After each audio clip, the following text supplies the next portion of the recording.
पंढरपूरची वारी शक्य नाही झाली तर काय झालं, विठ्ठल रुक्मिणीला भेटायला आपण वसईमध्ये सुद्धा जाऊ शकतो. चला तर मग जाऊयात. बाय.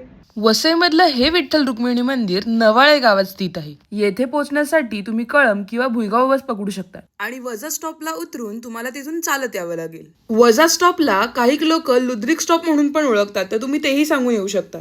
तेथून पुढे तुम्हाला मंदिराचा पत्ता कोणीही सांगेल. आणि जर तुमच्याकडे प्रायव्हेट व्हेकल असेल ते तर उत्तमच ठरेल. माझ्या घरापासून हे मंदिर अगदी 10 मिनिटावरती आहे. पण येथे मी आधी कधी आली नव्हती आणि आता विठ्ठल रुक्मिणी सोहळा येणार आहे म्हणून मी म्हटलं एकदा दर्शन करून यावं. मंदिरात येऊन आणि आपल्या विठू माऊलीचं दर्शन करून मला अगदी पंढरपूरचीच आठवण आली. आपल्या माऊलीच्या चेहऱ्यावरती असलेलं स्मितहास्य आणि डोळ्यामध्ये आपल्यासाठी असलेलं प्रेम पाहून मन खरंच खूप खुश होतं. विठू माऊलीच्या मागे लिहिलं आहे विठ्ठल आमचे जीवन. आणि बाहेर वेगवेगळ्या संतांनी लिहिलेले अभंग सुद्धा आहेत. गाभाऱ्यात संत तुकोबा, संत ज्ञानेश्वर यांची चित्रही आहेत. खरंच इथे येऊन मला खूप आनंद झाला, कारण यापुढे आपल्या विठू माऊलीला भेटायला थेट पंढरपूरची गाडी पकडायला लागणार नाही.